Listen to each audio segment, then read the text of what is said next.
चाहे चाहे कोई कुछ भी कह दे, चाहे कुछ भी कह दे, पर वे अपनी सरलता, सजगता और अपनी सहजता को नहीं छोड़ते, नहीं छोड़ते, नहीं छोड़ते।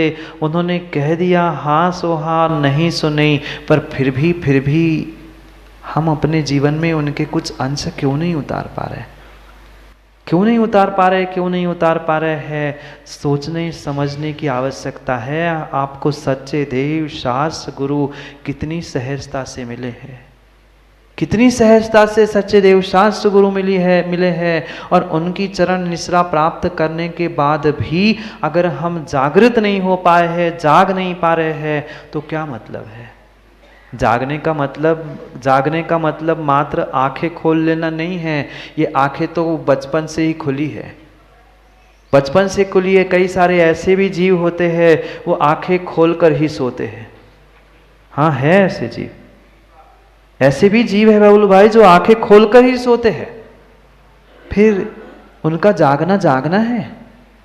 फिर उनका जागना नहीं है तो क्या आपका जागना है? नहीं है। चर्म चक्षु खोलकर जागना नहीं है, विवेक श्रद्धा के चक्षु को खोलने की आवश्यकता है। मैं ये कर रहा हूँ क्यों, किसके लिए कर रहा हूँ? भोजन बनाते हैं माताओं? माँ बोलो ना, भोजन बनाते हैं आप लोग? अच्छा कि कच्चा? कच्चा? अच्छा, माना कि अच्छा भोजन बनाते हैं। किसके लिए? किसके लिए? घर परिवार किसके लिए? वही घर परिवार किसके लिए, ये पूछ रहा हूँ। कितना साथ दे रहा है? फिर भी कह रहे हो घर परिवार के लिए? किसके लिए पैसे कमा रहे हो? दिन रात पाप पाप पाप और पाप के साथ उन पैसों को कमा रहे हो। ज्ञानियों किसके लिए? पैसे कमाकर, मोनू भाई बुरी तो नहीं मानोगे तो क्षमा कर लेना, पर पैसे कमाकर, पाप कमाकर कहाँ जाने मिलेगा? पंडित सुनीत जी, पाप कमा के कहाँ जाएंगे? हाँ, नहीं वो तो बात सब सही है, मैं वो नहीं पूछ रहा हूँ, मैं ये पूछ रहा हूँ पाप कमा के कहाँ जाना पड़ेगा, इतना सा बताओ। कौन नहीं जानता? माँ आप लोगों को नहीं पता पाप कमा के कहाँ जाना पड़ता है? कहाँ जाना पड़ता है? जोर से बोलो ना।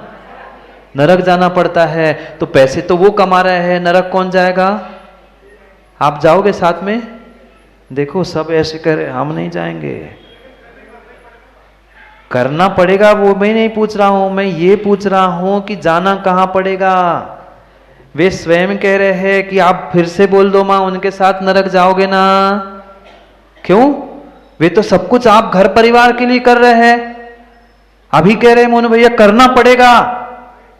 करना पड़ेगा उनको। वो साफ कह रहे हैं कोई साथ देने वाला नहीं है, कोई साथ देने वाला नहीं है। मैं यही समझाना चाहता हूं, सजग होकर जियो, विवेक पूर्वक जियो। गृहस्थी के काम करने तो होंगे, पर करने होंगे ये सोचकर कभी आप पापों से बचने वाले नहीं हो। अपने जीवन के बारे में भी तो कभी कभार सोच लो। करना ही होगा, ये सोचते आज तक जीते आए, मरते आए, दुख भोगते आए हैं। कभी ना कभी अगर इससे उभरना है तो ये भी तो कभी सोचना होगा कि मुझे भी कभी छोड़ना है। मैं ये नहीं कह रहा हूं कि आज ही गृहस्थी छोड़ो, काम करना होगा, गृहस्थी के पुरुषार्थ करने होंगे, पर उन पुरुषार्थों को करते समय कभी तो विवेक जागृत करो कि मैं ये कर रहा हूँ, मैं गलत कर रहा हूँ, मुझे आज नहीं तो कल उसे छोड़ना है। ये विवेक जागृत नहीं होगा तो कभी भी गलती में सुधार नहीं होगा, कभी भी हमारी आदतें, हमारा व्यवहार, हमारी सोच बदल नहीं सकती। कहने का उद्देश्य समझना। मैं ये किंचित नहीं कह रहा हूं कि आज आप गृहस्थी का त्याग कर लो और छोड़कर बाहर बैठ जाओ। कर रहे हो ये मजबूरी है। मजबूरी को छोड़कर हमें मजबूती से कुछ और भी करना है। मनुष्य पर्याय मात्र इतने के लिए ही नहीं मिली है। ये सजगता लाने का मैं भाव जागृत कर रहा हूं। ये समझ लो, मात्र इतना स्वीकार कर लो कि भूल हो रही है तो भी विश्वास मानना, आज नहीं तो कल कभी न कभी सुधार हो जाएगा, होगा। पर व्यक्ति ये मानने के लिए ही तैयार ना हो कि नहीं हम तो कर रहे हैं तो करना ही पड़ेगा। अरे करना तो पड़ेगा, पर कर रहा हूं, ये करना मेरा काम नहीं था, इससे कुछ नया भी तो करना है कि नहीं करना। नए कपड़े पहनते हैं, नए भोजन करते हैं, नए शौक करते हैं। कभी ऐसा भी नया शौक करके देख लो ना कि ये रूटीन की ज़िंदगी जीते आए हैं, कभी हम इनसे भी उठकर कुछ अच्छा करके देख ले। कम से कम भावना तो भा सकते हैं, विचार तो कर सकते हैं, निर्णय तो कर सकते हैं। होगा जब होगा तब होगा, पर मार्ग आज से ही करना पड़ेगा ना। मोनू भाई कभी शिखर जी गए आप? बहुत सारे लोग गए और शिखर जी जाते हैं, पर शिखर जी जाने के पहले माँ तैयारी कब से होती है? तैयारी कब से होती बोलो ना? 2-2 महीने पहले से रिजर्वेशंस होते हैं। आजकल तो कहीं क्षेत्र पे भी जाओ तो सबसे पहले वहां के कमरों की भी बुकिंग, जाने की तो टिकट फिर भी समझ में आती है, सानू भाई लौटने की भी तैयार होती है। सोचना समझना, जब 2 महीने बाद में हमें जाना है किसी तीर्थ क्षेत्र की यात्रा करने के लिए, सिद्ध क्षेत्र की यात्रा करने के लिए, तो 2 महीने की तैयारी का आवश्यक होती है। फिर तुम्हें तो सिद्धालय जाना है ज्ञानी, तुम्हें कितने भवों की तैयारी करनी होगी। 2 महीनों की तैयारी से, 2 महीने की तैयारी से सिद्ध क्षेत्र जाना पड़ता है। 2 भव नहीं, 4 भव नहीं, 10 भव, पता नहीं कितने भवों की तैयारी करनी पड़ेगी, अपनी मन की तैयारी करनी पड़ेगी, तब जाकर कभी तुम सिद्धालय पहुंच पाओगे। टिकट की बाहर की तैयारी तो टोनो 2 महीने में की थी, उसके पहले 2, 4, 6 महीने से मन बनाने में लगे थे। शादी हो गई? बोलो ना, ऐसी कि ऐसी? शादी हो गई। शादी होने में, मुहूर्त निकलने में और संबंध जुड़ने में समय नहीं लगा था, पर शादी करनी है, ये मन बनाने के लिए इससे करनी है, ये मन बनाने में पाटुदी जी समय ज़्यादा लगा था। मैं मन की बात कर रहा हूँ, जिंदगी की बात कर रहा हूँ, बाहर की बातें तो कई बार सुनी, समझी, छोड़ दी। अपने जीवन में और अपने मन में हम झांक कर देख ले कि हमारा मन कितना जागृत है, हमारी जिंदगी, हमारे जीवन का व्यवहार, हमारे जीवन के प्रत्येक कार्य कितने विवेक पूर्वक, जागृति से, सजग होकर, सहज होकर, सरलता से हम कर पा रहे हैं। दूसरों को दिखाने के लिए सोले के वस्त्र पहन लेना माँ कठिन बात नहीं है, बिल्कुल कठिन नहीं है। दुनिया कहेगी सोले के है, पर सोले के परिधान पहनते समय अपने परिणामों से पूछ लेना, क्या मेरे परिणाम सोले के हुए हैं? वस्त्रों की तो शुद्धि हमने कर ली, पर क्या मेरे मन की शुद्धि है? भावों की शुद्धि है, परिणामों की शुद्धि है। सजगता से जागृत होकर हम आज तक कुछ भी नहीं कर पाए, और यही हमारा सबसे बड़ा ड्रॉबैक रहा, कमी रही कि हम जीवन में आज तक सफल नहीं हो पाए, सफल। कोई कुछ भी कह दे, पर चंद मिनटों की सफलता, चंद मिनटों की खुशियाँ जीवन में परमानेंट सफलता की ऊंचाई आपको दे नहीं सकते हैं। इसलिए सोच समझ कर विचार कर लेना, ये जागृति मुझे अपने भीतर से, अपने आप से लानी होगी। कोई दूसरा जगा सकता है क्या? माँ कितना बच्चों को जगाते हैं, उठ जा, 7 बज गए, 8 बज गए, उठते हैं जब उन्हें उठना है तभी उठते हैं। इसलिए बहुत सारे लोग कहते हैं महाराज आप भी क्यों सुनाते हो, हमें तो जब उठना है तब उठना है, और हमें उठना ही नहीं है तो आप तो जगाते रहो, हमें तो टोनू उठना ही नहीं है। माँ का फिर भी काम यही होता है, बेटा उठे ना उठे उसे जगा दे। गुरु का भी यही काम है, वह श्रावक समझे ना समझे, जागे ना जागे, पर काम है कल ये ना कहे हमें तो कोई गुरु नहीं मिला। बहुत सारे ऐसे लोग मिलते और कहते हैं पंडित जी अरे वो तो पहले आप जैसे कोई गुरु मिलते ना तो हम तो शादी नहीं करते, हम तो निकल ही जाते। अरे बड़े बड़े इतने आचार्य भगवंत हो गए, तीर्थंकर जैसे सानिध्य मिले, उनसे सुधर नहीं पाए, और हम जैसे पंचम काल के साधु से सुधरोगे, घर छोड़ के आओगे। ये मायाचारी है, सरलता नहीं है। ठीक ठीक है, भाव होते हैं, कब किसके कैसे भाव हो जाए, कब वैराग्य जागृत हो, कोई भरोसा नहीं है। पर सोचो समझो, निमित्तों की कमी नहीं है, साधनों की कमी नहीं है। कमी अगर किसी की है तो मेरे भीतर की जागृति की और सजगता की कमी है। और जहाँ सजगता नहीं है वहाँ सरलता, संवेदनशीलता और सहजता हो ही नहीं सकते। आज एक माता पिता अपने संतान के साथ सहज होके नहीं रह पा रहे, एक संतान अपने माँ बाप के सामने सहज होके नहीं रह पा रही है। याद करो उन बचपन के दिनों की, कितना सहज और कितना सरल वह बालक किसी माँ के भी गोद में जाकर बैठता था। आज सोचना पड़ता है, क्यों? क्योंकि अब आज वह माँ की स्त्री पर्याय दिख रही है। पहले मात्र माँ दिखती थी, पहले माँ को मात्र बेटा दिखता था, आज वह पुरुष दिखने लग गया है। कहाँ गई सजगता, कहाँ गई सहजता? क्यों कपड़े पहने हैं? इतने सारे ज्ञानियों पर कपड़े क्यों पहने हैं? मात्र दिखावे के लिए, मात्र दिखावे के लिए। सहजता नहीं बची। सहजता होती तो शायद संसार का हर प्राणी निर्ग्रंथ गुरु जैसा दिगंबर निर्वस्त्र होकर इस धरा में विचरण करता। पर वह सजगता, वह सरलता, वह सहजता आज हृदय में क्या, घर मकान में क्या, किसी अलमारी और कॉपी पेन में भी शायद नहीं मिलेंगे। युवाओं, ज्ञानियों, जो दिल में विचार, मन में विचार आ रहे हैं, कभी सोच लेना, कभी विचार कर लेना।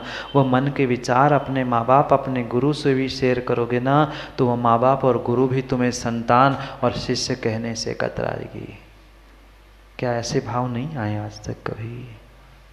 दूसरे किसी से बात मत करो, अपने मन से ही बात कर लो। कई बार माँ ऐसे विचार आते हैं कि वह माँ विचार हम अपने जीवन साथी से भी कर ले तो वो भी जीवन साथी अपने आप को स्वीकार करने के लिए तैयार नहीं होगा। ऐसे भी परिणाम ऊपर नीचे होते ही होते हैं।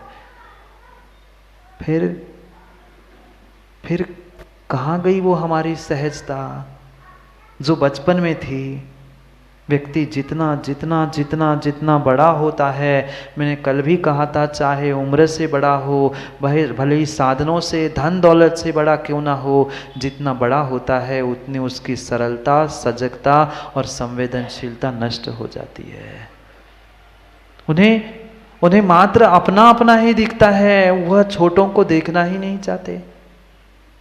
कितना बुजुर्ग व्यक्ति, कितना बड़ा व्यक्ति, कितना धनवान व्यक्ति बगल पड़ोसी के गरीब के बारे में भी सोचता है कि ठीक है, मेरे पास तो वह 2 साल के भोजन की व्यवस्था है, उसके पास 2 दिन की नहीं है। कितनों ने अपना निकाल कर उनको देने का प्रयास किया। आगम में मात्र दान ही नहीं, आज समाज में ये विडंबना इसी कारण से है। जो समदत्ती नाम की व्यवस्था आगम में आचार्यों ने बनाई थी, वह व्यवस्था समाप्त हो गई है। 4 दान तो कहे ही है, ये पात्र दत्ती के अलावा समदत्ती, दया दत्ती, ये भी व्यवस्था है। जो तिर्यंच, जो मिथ्या दृष्टि आदि है, जो दुखी है उनको भोजन करा देना, ये उन पे दया थी, ये दया दत्ती कहलाती है। और जो हमारे साधर्मी जीव है, उन साधर्मी जीवों को उनके अनुसार, उनकी योग्यता के अनुसार उनको अपने बराबर बनाने का प्रयास कर लेना, ये समदत्ती है। कितने बना पाए? कितने अपने धर्मात्मा जीवों को अपने समान बनाने का प्रयास करते हैं? नहीं करते। वहाँ बस पैसे, धन, दौलत हमें दिखती है कि ऐसा चाहिए, हम भी इतने बड़े नहीं। अरे किसी गरीब को भी तो अपने जैसा, अपना भाई मानकर, अपने कुल का, अपने जैन धर्म का, अपने परमात्मा, अपने गुरु का भक्त मानकर अपने समान बनाने का प्रयास करो। उसकी भी तो कभी आर्थिक, मानसिक सभी प्रकार की बराबरी अपने जैसी हो नहीं सकती, पर भावना तो भाव, कुछ तो करो। पर व्यक्ति नहीं सोचता। अपने जैसा दूसरों को भी तो इंसान मानो, धर्मात्मा मानो, तभी तो कुछ काम हो पाएगा, तभी तो कुछ काम हो पाएगा, अन्यथा होने वाला नहीं है, अन्यथा होने वाला नहीं है। ये जीवन की सफलता के लिए 3 सूत्रों को कभी भूल मत जाना, भूल मत जाना, भूल मत जाना। और ये सूत्र तभी जीवन में आत्मसात होंगे जब हम कभी विवेक से अपने भीतर अपने आप के बारे में सोचना सीख लेंगे, अपने आप के बीच में सोचना सीख लेंगे कि मैं जीवन को प्राप्त कर चुका हूँ, मनुष्य बन चुका हूँ, पर मैं ये सब कुछ क्यों, किसके लिए कर रहा हूँ। पूछ लेना अपने आप से, मैं क्यों कर रहा हूँ, पूछ लेना अपने आप से, मैं क्यों कर रहा हूँ। ये सरलता, ये सहजता, ये मनुष्य पर्याय इतनी आसानी से पुनः मिलने वाली नहीं है, इतनी आसानी से पुनः मिलने वाली नहीं है। जो मिला है उसे सौभाग्य मानकर उसे बढ़ाने का प्रयास करो। ये मनुष्य पर्याय और ये निमित्त पुनः नहीं मिल सकते। जो एक के बाद आपको मौके मिल रहे हैं, अवसर मिल रहे हैं, शायद ये सातिशय पुण्य के उदय से मिल तो रहे हैं, पर उसका कितने लोग सदुपयोग करेंगे शायद भगवान ही जाने। कितना बड़ा सौभाग्य आप लोगों का है। एक पंच कल्याणक हुआ, दूसरा होने जा रहा है, और पंच कल्याणक ही क्या, जो साक्षात गुरु के कर कमलों से दीक्षा लेते हुए अपने जीवन को, अपनी सोच को बदलते हुए नए जीवन की निर्माण करने के लिए जो निर्वाण दीक्षा लेने जा रहे हैं, ऐसे दीक्षार्थी भाइयों की गोद भर के अनुमोदना करने का भी सौभाग्य आपको मिल रहा है। ये सौभाग्य नहीं, महाभाग्य आप सभी का है कि घर बैठे ही आपको वैराग्यों के वैराग्य की अनुमोदना करने का मौका मिल रहा है। क्योंकि पक्का मानना अच्छा कर पाओ नहीं कर पाओ माँ, पर कम से कम अच्छे कार्य की अनुमोदना कर लोगे तो भी बहुत कुछ हो जाएगा। क्या करें, समय हो गया है। समय उसे समझ में आता है जो सहज सरल होना चाहता है। समझेंगे उस समय को भी, पुनः समय की बात को, क्योंकि उन आने वाले दीक्षार्थियों को भी और ज्येष्ठ श्रेष्ठ निर्यापक मुनि की भी वाणी को हमें सुनना है, समझना है। उनसे भी जीवन बदलने के लिए कुछ विशेष सूत्रों को हमें स्वीकार करना है। पुनः समय पर समय की बात के लिए समय पे मिलते हुए समय पे समझेंगे, क्योंकि समय पे किया गया काम समय को दिलाता है। बोली भगवान महावीर स्वामी की जय।